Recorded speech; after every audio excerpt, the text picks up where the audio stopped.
I'm Manny. I'm Noah. This is Devin. And this is No Such Thing, the show where we settle our dumb arguments and yours by actually doing the research. On today's episode, why can't kids just use the school phone like I used to? There's no such thing. No such thing. No such thing. No such thing. No such thing. So a few years ago, my fiance Julia and I got into a disagreement about whether or not our future kids should have cell phones. My view at the time was, well, I made it through high school and most of college without a smartphone. You can do what I did and just use the office phone if you need to reach me. Or your mouth. Scenario. Talk to people, yeah. Yeah, ask one of your friends who has a phone because they have nice parents. Her view was that times have changed. I was in high school, let's say 15 years ago. Damn. Yeah, that's Something like that. Sad to hear that. And our phoneless child would be an outlier, a loser, maybe a pariah, and they'd be left out of things if they don't have a phone. More and more states and school districts have been introducing cell phone restriction policies. California Governor Gavin Newsom putting out the call to all school districts to restrict cell phones in the classroom. Governor Kevin Stitt wants phones out of Oklahoma classrooms. Governor Glenn Youngkin issued a executive order requiring the state's Department of Education come up with policies to restrict or ban cell phones for all grade levels. At least 16 states have introduced legislation to restrict or ban phones in schools. It's kind of hard to keep up with as legislation is kind of in different stages. Here in New York, our governor, Kathy Hochul, just unveiled a new plan to go into effect this fall. That a bell-to-bell ban, warning until the day is over, is not going to hurt your kids. It's going to help them emerge with stronger mental health and resiliency. And that's broadly speaking, teachers are in support of a ban. Okay. According to a Pew report, 72% of high school teachers say phone distraction is a major issue. And a survey by the National Parents Union said that 70% of parents agree that cell phone use should be banned during class. But more than half think that students should be allowed to use them at other times outside of the classroom. So lunch, recess, between classes, etc. On both sides, a lot of this boils down to safety concerns. So parents want to be able to reach their kid during an emergency, whether that's a school shooting or a mental health crisis. But on the other hand, many pro-ban parents cite the harms of social media and cyberbullying and just plain distraction. So having said all that, and a disclaimer that none of us have kids, but we have all gone to school, and we all also own cell phones, what do you guys think? Manny? Yeah, I don't mean to come off of the top rope here, but I think... Please.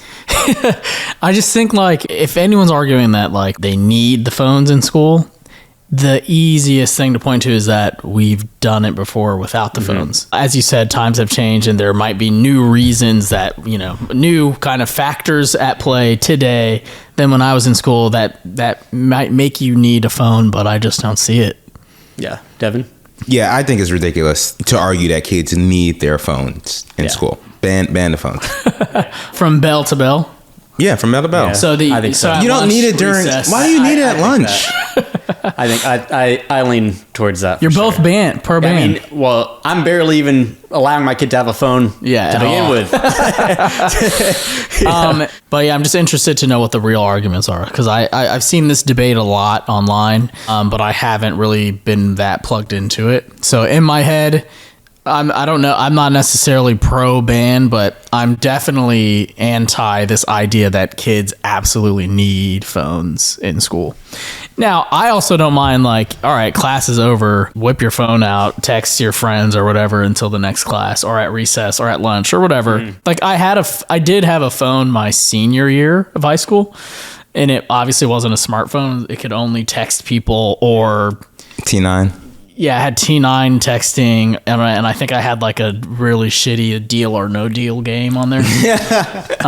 But it just wasn't a piece of technology that I ever thought about killing time with. Yeah. It was really I only think used... obviously the smartphone thing is so different than... Yeah. Even if you were a texting addict, it's that just pales in comparison to a smartphone where you have TikTok or Instagram or whatever. Even if you text all the time, you can only do so much. Yeah, because it requires someone else. I mean, just taking the schools and kids out of it, it's we're all addicted to our phones. Yeah. Because of these things too. It's I think that's what makes it difficult too, is I think there are a lot of adults who can't reckon with the fact that maybe they also have an issue with the phones, and maybe that colors how they want to treat the children. Like you said, we're largely unaffected by the school specific issue, but I can see there being a great argument for kids needing a place to not be on their phones, like at some point during the day. It's not like we're sending your kid off in the woods and saying they can't have a phone and there's no way to contact them.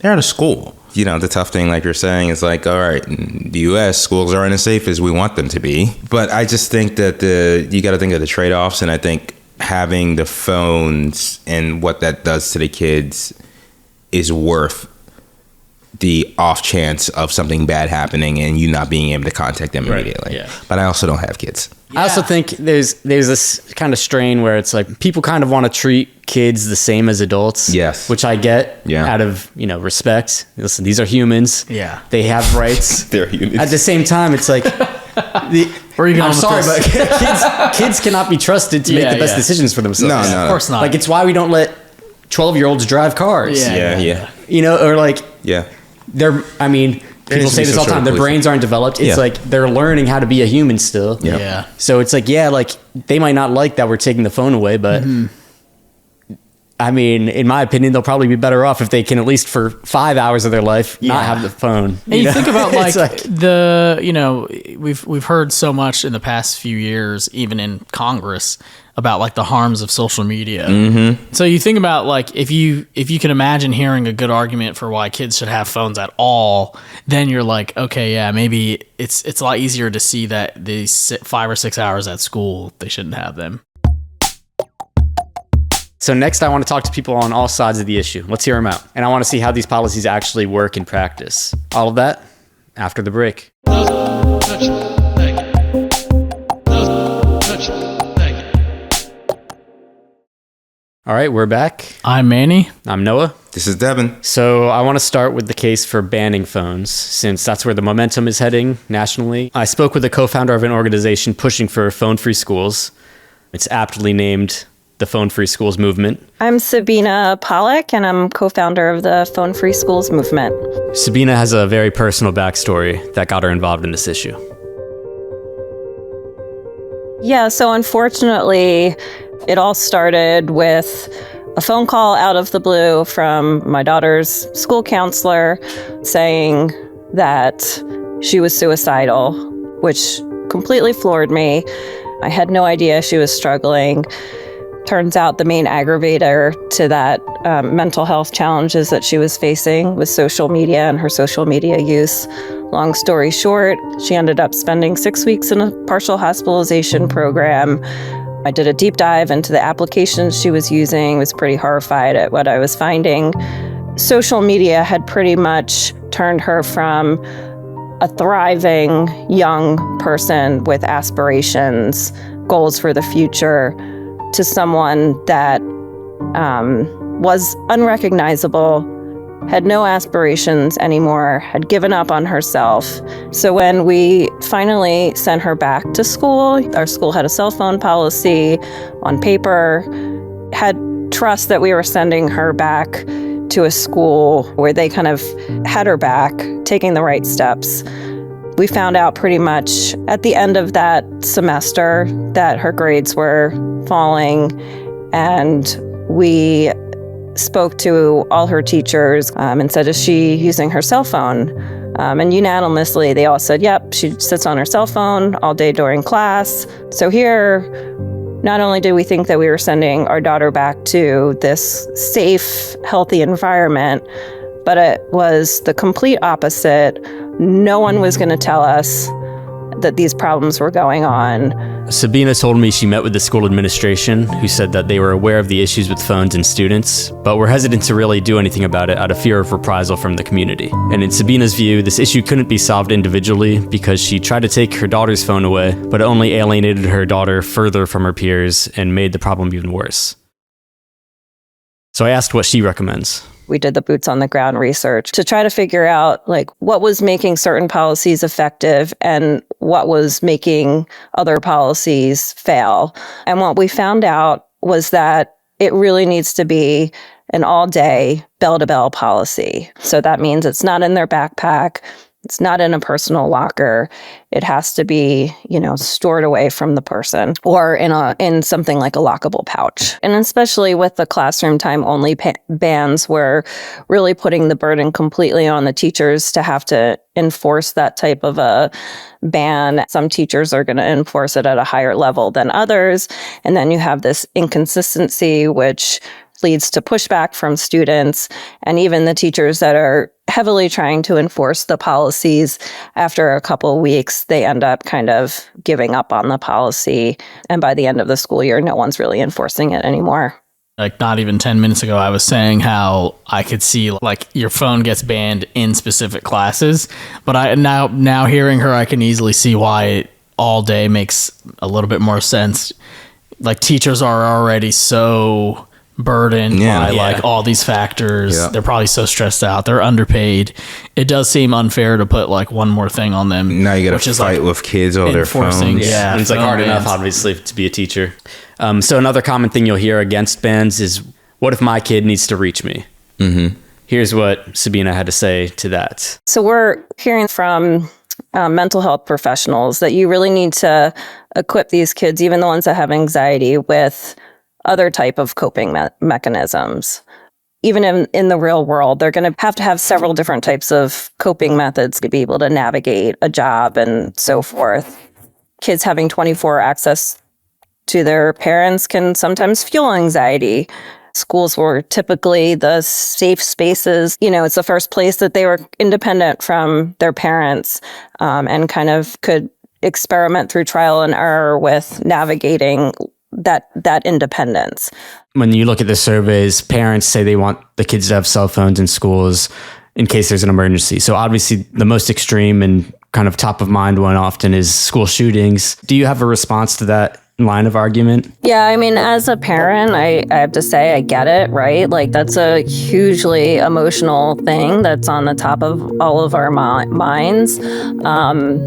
But we have to kind of make sure that we're separating the emotions from the facts. So we know that phones make kids much less safe in an emergency situation.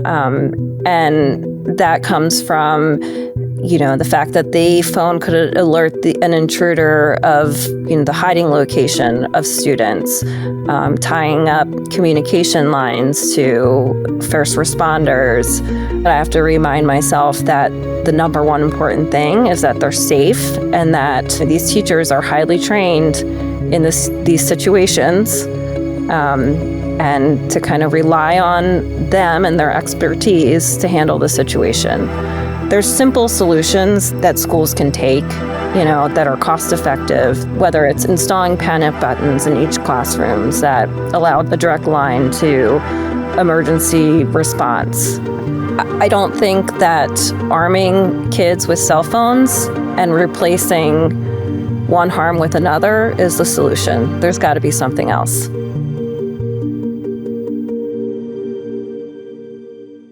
Social media obviously is a huge, probably the biggest kind of catalyst in this whole debate. So obviously school is only part of the day, from 7:30 to 2:30. Mm-hmm. So I asked if focusing on social media regulation might be a better thing to focus on than getting phones out of schools. Fixing the problems with social media, definitely, it has to happen. We're obviously huge supporters of COSA and bills like that. Unfortunately, those things aren't going to happen fast enough where our kids need it to happen. So we need to find other solutions in the meantime. Number one, we are by no means suggesting that phone-free schools are the only solution, but we do really feel like it's an important first step in changing a community norm around phone use.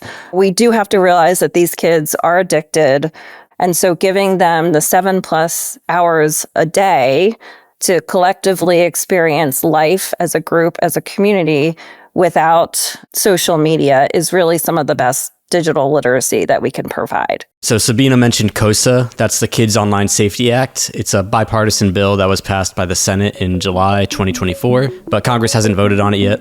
Young people will take back control over their online lives. Parents will have tools to safeguard those young people. They will be able to disconnect from the addictive features and opt out of those black box algorithms that drive at them relentlessly the eating disorders, bullying, fentanyl, sex exploitation, self-harm, and all too often suicide and bullying. That's Senator Richard Blumenthal, one of the co-sponsors of the bill. I don't want to get too far into the weeds here, but it's garnered a bit of controversy. Groups like the ACLU argue that it's a First Amendment violation, and they say it could be used to censor info on things like sexual health and gender identity, or getting help with eating disorders. Basically, what constitutes as harmful needs to be more specific. We're not going to debate COSA, but generally, so that's not the point here. Yeah. But do you guys agree that cutting social media use during school might help overall with maybe addiction outside of school? Yeah, if you're not using your phone for 7 hours throughout the day, it's going to make it easier for you to not be on your phone when you're not at school. And lastly, I asked if Sabina had any insight on how students actually are reacting to these bans. Like, how do they feel? I don't know that we've heard from any schools that have really had an issue when it comes to students kind of adjusting to these policies, and in many instances actually being very thankful that these policies were put in place. I think schools' biggest fear is they think we're going to have pushback from students, and we're seeing very little of that. But for the most part, we're hearing positive things. I mean, if you think about it, just kind of going to a school, worrying that you might drop your lunch tray and you might be videotaped, and all of a sudden it's, all over the internet. But it's just a lot of pressure. And when you remove that, they're all kind of breathing a sigh of relief. I think one of my pet peeves is when people say, well, my child has a right to have a phone. And going through this experience, to me, I feel like my child and every child has a right to a distraction-free education, a right to choose to go to school without a phone or put their phone away and not feel isolated from everyone around them. Kids have a right to that. They have a right to a healthy school day. I had a visceral reaction to my kids have a right to have a phone. I'm sorry. That is so. I get why you would want your kids to have a phone. My kid has a right to have a phone. Obviously, she wants to implement these policies. So I wonder, if all of the kids were so positive about it. I think one issue is obviously kids. It's harder to survey the same way you can adults. Yeah. So there's just way less data on what students think about these things. Mm-hmm. So a lot of the stuff is both for and against. It's pretty anecdotal, So you'll see a story about a school that put this in, and there'll be one quote from some kid who said, "Yeah, it's cool," or like, "I don't want this," and it's like, well, all right, well, that's what Matt from this town said. It's like, okay. Well, if I was, not neutral, I was leaning towards restrictions at the beginning of this episode. Listening to her made me go a little bit further towards that direction. So I'm interested to hear the people on the other side of the argument. After the break, we'll hear from a parent on the other side. But first, some friends of the show share their perspectives.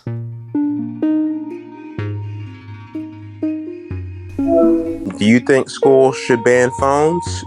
I think they should, mainly because it used to be like people participating, you got your side conversations. Now when you walk through the hallway, just scrolling on TikTok, Instagram Reels, it's like the hype is gone about school. Like the only fun part of school is like getting died down. It's like nobody's even like talking in class, so you don't even get the social activities anymore. So it's just school, work. It's not like I'm not that person that can just scroll. I need things to do, Yeah. And especially in school, when you have all these people around you, all these friends or people that could be your friends, and then you're just on your phone, it just defeats the purpose of the school, As someone who has worked in a middle school in New York City for the past 7 years, I have seen the benefit of rules against students having their cell phones. We collect our students' cell phones first thing every morning. We don't entirely know the long-term effects that this generation will have in their access to social media, or the remote years of school due to COVID. I love being in a school and classrooms where you don't have to worry about kids being distracted by their phones and see it as a unique opportunity. It's so beneficial to provide kids a sacred time and space away from the outside world, social media, and just focus on their education and building relationships with people in person. And we're back. I'm Manny. Noah. Devin. So now that we've heard from the phone-free schools movement, it's time to turn to the other side. 56% of parents say students should sometimes be allowed to use their cell phones during the school day. This is according to a survey by the National Parents Union. So I wanted to hear the parents' there's side. a union for parents? Yeah, that was my first question. So that was my first question is, what is the National Parents Union? My name is Keri Rodrigues, and I am Matthew, Miles, and David's mom, and I am the president of the National Parents Union. The National Parents Union is the united independent voice of modern American families. So what we seek to do is to bring together pockets of parent power. We've got about 1,800 of them in all 50 states, DC and Puerto Rico, with about 1.7 million members and reaching between 18 to 20 million families every single month through our infrastructure, where we seek to bring together parents who want to make sure that the priorities of American families are actually at the center of our policy building, our legislation, and our politics. The majority of American families actually do not want to ban cell phones, which, may sound crazy when you think about it, but it's actually pretty logical, because what we have found in our research is that parents view cell phones as communications devices and really value the ability that we have to have that direct line of communication with our kids. Because in modern American life, whether it's the fact that, half of families are divorced and we've got folks sharing child custody, and we no longer have this 1950s model where mom is waiting at home or mom is going to the school and picking, kids are by themselves, they're on public transportation. Having that line of communication where we can track our kids, know where they are, make sure that we are there for them, is something that is a part of modern life and modern American culture. Like Sabine, Keri brings up the mental health crisis among children exacerbated by social media. But her argument is that because of this, kids rely on direct lines of communication for needed support. My youngest is a 6th grader. I've gotten calls from the bathroom from a kid who's on a 5004 plan, my youngest son, saying to me, Mom, can you come get me? My teacher's not here. They don't know how to calm me down. I'm having a panic attack. What can I do? I hop on FaceTime with him to help him to de-escalate.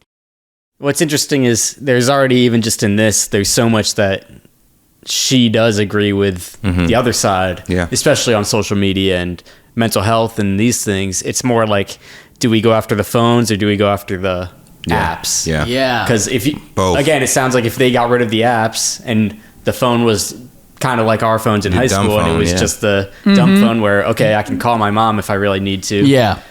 That might solve most of the issues for that's all a good of them. distinction, that it's not really like ban phones. It's like ban the distractions on the phones, maybe. I think where I disagree with her, and I think she had a lot of valid points, right?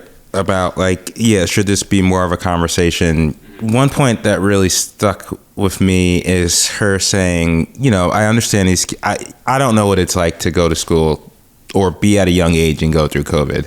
I know a lot of people had a tough time with that, even our age. So I can't imagine being a kid and losing that development time.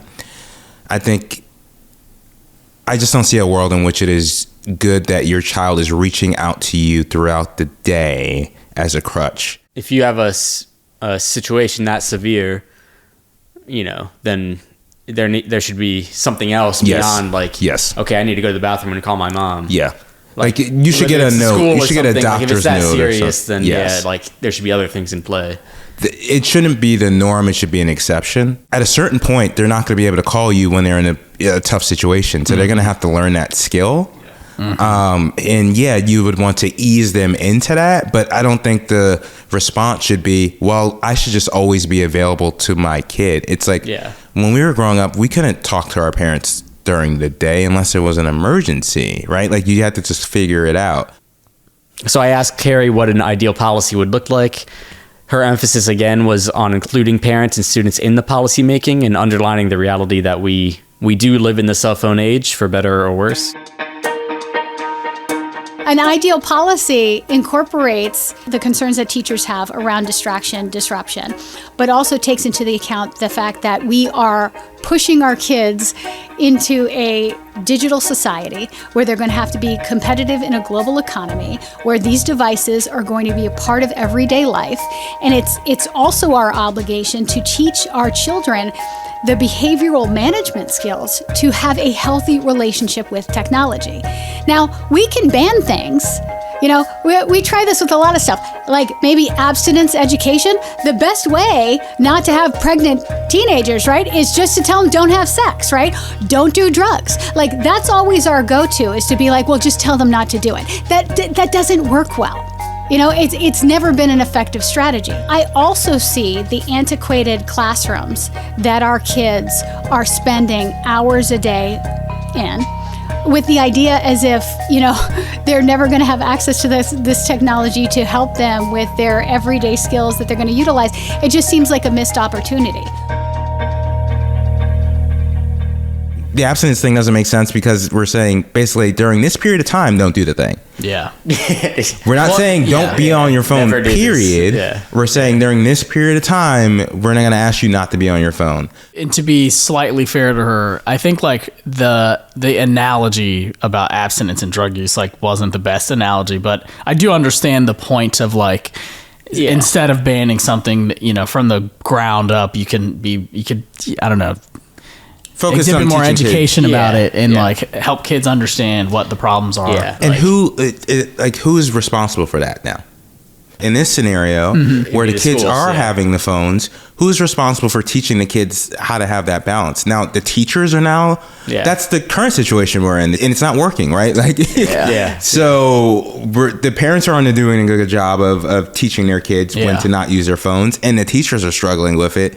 Like, we're not at this point because it's not a problem and someone just decided, oh, actually, let's just take the phones away. Because there is a problem. Yeah, there is a problem, and the parents are not doing a good job with it, and the teachers are struggling with it. Yeah, so kind of last on this, she, again, really stresses wanting her voice to be heard, and she understands the difficulty of enforcing some of these policies in practice. You can put whatever policy you want.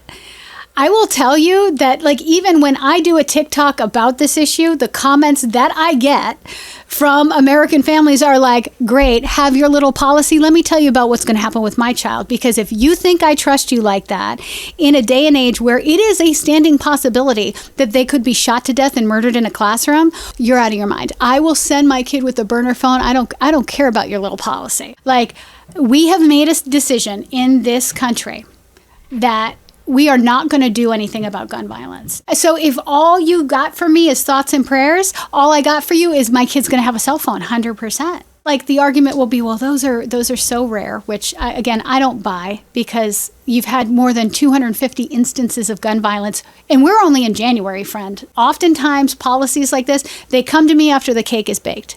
I want to be asked, are you hungry? Do you want cake? Do you want a hamburger? Like, that's the part of the process that we need to be brought into so that we can actually bring up these points about like what we're concerned about.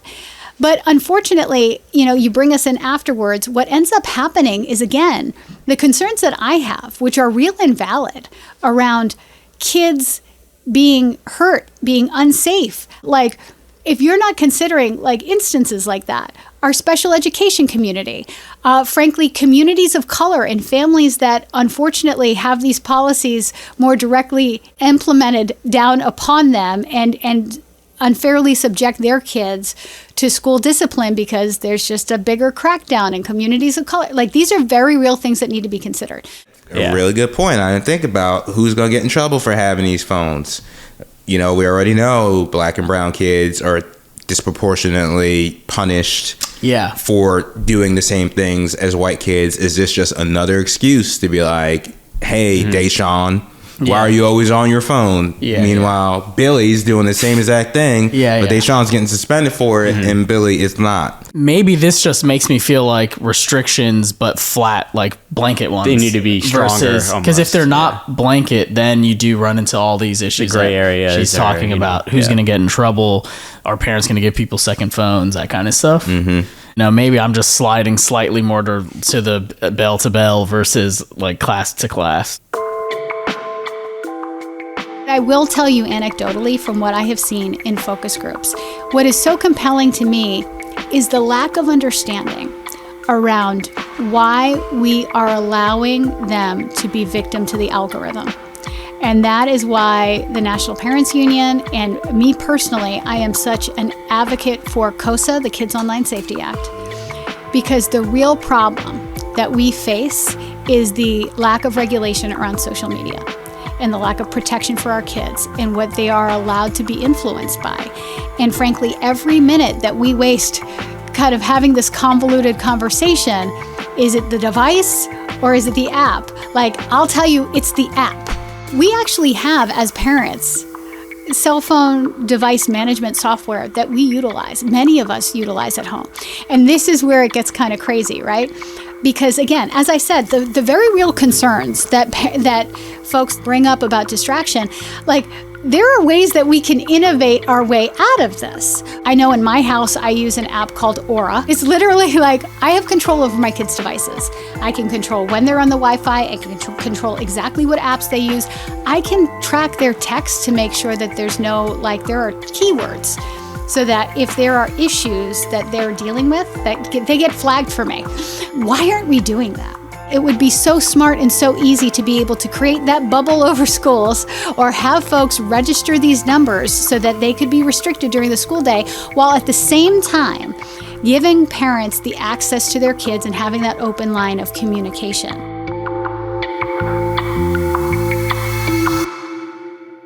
Let's break this up first on she talks about having these apps like Aura that can really kind of control everything on the phone. To me, the way she lays out that sounds like a pretty good solution that doesn't seem impossible for a school to implement. I don't know how it would work. I am skeptical of that.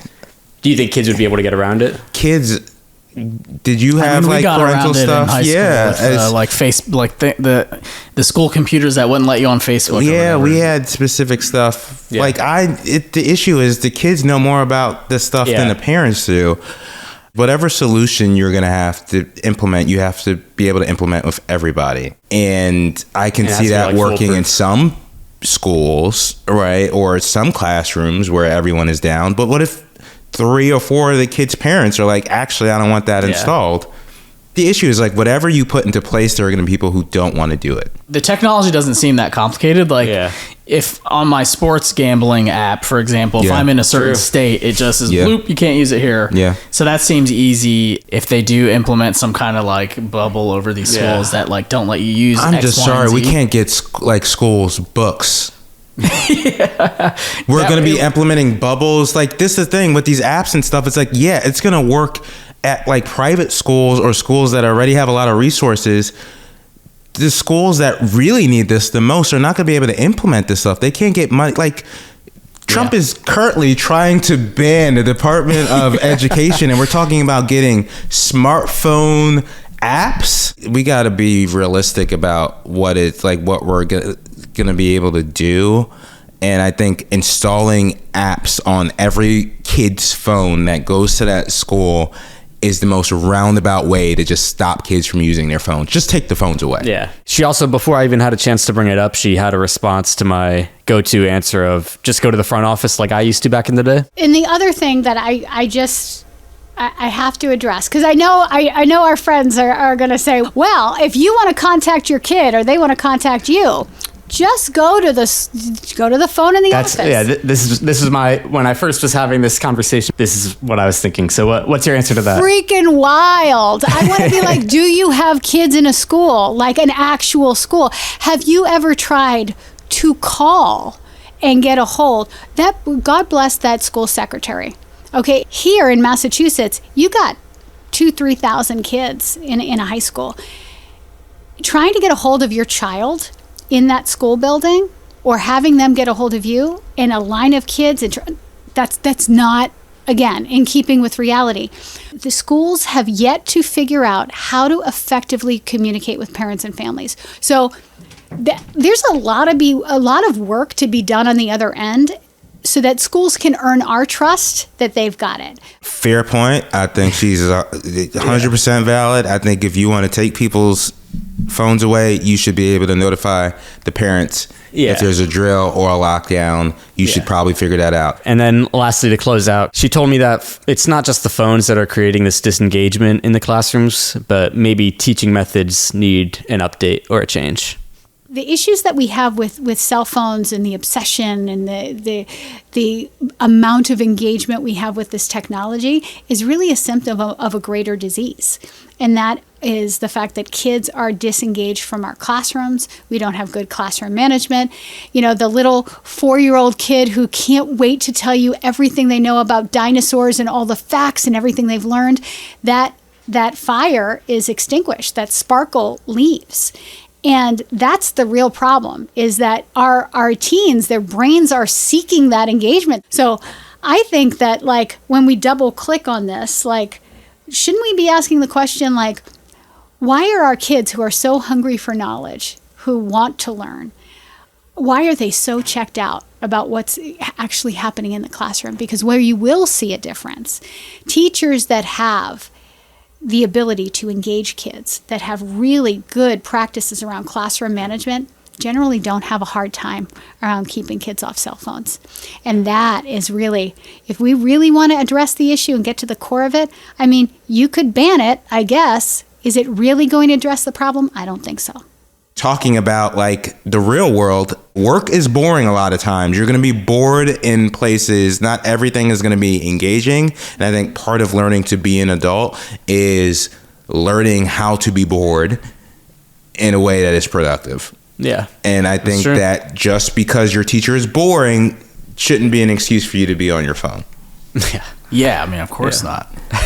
But I do agree that just getting rid of phones does not mean that kids are suddenly going to be better at learning. You have to complement that with also engaging them in new ways. We're not suddenly matching China in terms of education because we took the phones away. Well, it's a lot easier to believe that, a kid's not going to excel just because you take their phone away, but it's a lot easier to believe that a kid is failing to excel because their phone is there. If that makes sense. Yeah, so this leads me to the next thing I want to look into when we get back is, do these bans even work?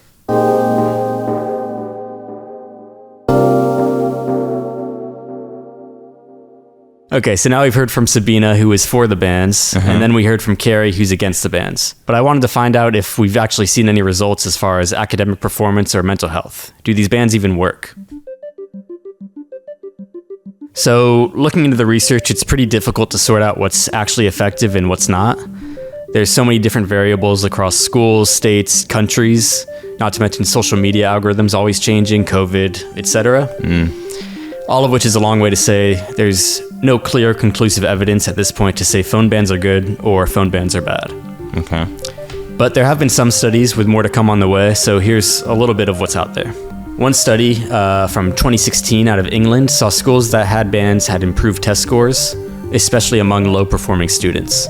The researchers said the effect of the bans was roughly equivalent to an extra hour of schooling per week. A 2022 study in Spain saw a reduction in cyberbullying in 2 regions with cell phone bans and positive test scores. Question of mental health is a little murkier and points to some of the issues our experts discussed earlier in the episode. For example, one study from the University of Birmingham in the UK compared mental well-being among students with restrictive and permissive school phone policies. They found no evidence that restrictive policies helped mental health outcomes in students, and ultimately said that these policies need further development.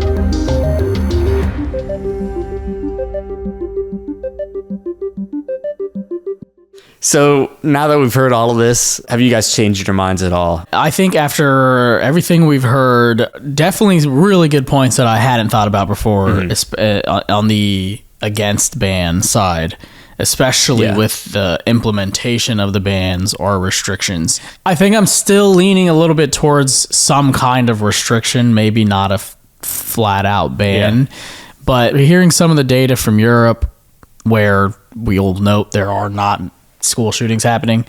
And hearing the story from Sabina, like, I'm just like, there's enough information out there for me to be like, we should at least try it. Yeah. It's not as clear cut as maybe I wanted it to be at the start. And I'm certainly go to the office. Right. But. And I'm certainly, there seem to be people who are like, I guess, more alarmists about the phones in schools than we are. Like, I just think it would be a healthier environment for kids, but I'm not like gonna protest or anything. Like, well, you also don't have kids in the school. Well, I just mean, well, you're not even allowed near a school. Yeah. They won't let me within 10 feet of a school. That's for another episode. Yeah. Devin, you were pretty friendly. I came in on flat the pro. band, pro. Do you feel bell any to bell now? I still feel that there should be a flat band, bell to bell. Before this, I would say we should do it yesterday. I do think there's some work needs to be done. Yeah, it needs to be done the right way. I don't think we should do it tomorrow because I do think there's some valid concerns of like, if I didn't think about, I went to a school with like 300 people, so I didn't think about the fact that, if you have 3,000 people and you have one phone line, even if it's not a school shooting, if I'm just trying to call my kid because of something. Just busy, Yeah, you may get the busy signal. It's like, but we figured it's like, there's ways to... those things, it seems like a couple $100 could probably fix a lot of it. I think we should put our efforts into making those things better, right? Like our notifying parents, making it so that parents can call the schools and not like hit a busy signal versus I want to put my efforts into allowing kids to keep their phones, but putting apps on it and a firewall on the school. I'm like, take the phones away, just make it easier for parents to get in contact with their kids and for kids to get in contact with their parents. But I just think that there are adults who don't know how to communicate. And I'm very worried that these, like we call them the iPad kids, are going to have a real tough time in a real world because they are just using that phone as a crutch day in and day out. And I think it is so easy to get distracted in school. We got distracted without phones. So it's like, as much of the distractions that we can eliminate, the better. I don't think it's a magic, like as we were saying before, like no more phones. Everyone knows is at a sufficient reading level. Everyone's a 36 on the ACT. But like, let's not have more. Like it was hard enough for us to go to school without phones and like pay attention. Let's not allow more distractions in the classroom if we can prevent it. I think taking into account a lot of the things that I was most surprised by how much these people did agree on things, especially with social media. And there are these clear practical solutions that don't seem they would be particularly difficult to incorporate. And I think addressing those would help alleviate the kind of distrust that exists because of kind of how chaotic it sounds like it can be to be a parent in this day and age. Yeah, and I wonder, just kind of looking forward, Devin mentioned earlier, like Trump is probably going to sign an executive order. It might be signed by the time the episode comes out that basically eliminates the Department of Education. I do wonder how much that would play a role into the school bans or keeping the phones in there, like if there's even going to be resources for this, because we're already so limited. Damn. We might not even be here. There might not be schools at all. I got 2 phones, one for the plug and one for the load. I got 2 phones, one for the bitches and one for the dough. Think I need 2 more. Line popping, I'm ring, ring, ringing. Count money while it ring, ring, ringing. Trap jumping, I'm ring, ring, ringing. Thanks for listening to No Such Thing. The show is produced by Noah Friedman, Manny Fidel, and Devin Joseph. Our theme song is by Manny. Our guests today were Sabine Polak and Keri Rodrigues. For more, you can subscribe to our newsletter at www.nosuchthing.show. I'll be dropping links to our guests' websites and other information I looked at while producing this episode. Let us know what you think, or if you have any recs for more info. Lastly, please give us a 5-star rating and write a nice review wherever you're listening to us. We really appreciate it. Thanks, and talk to you again soon. God bless. Get off the phones. Line popping, I'm ring,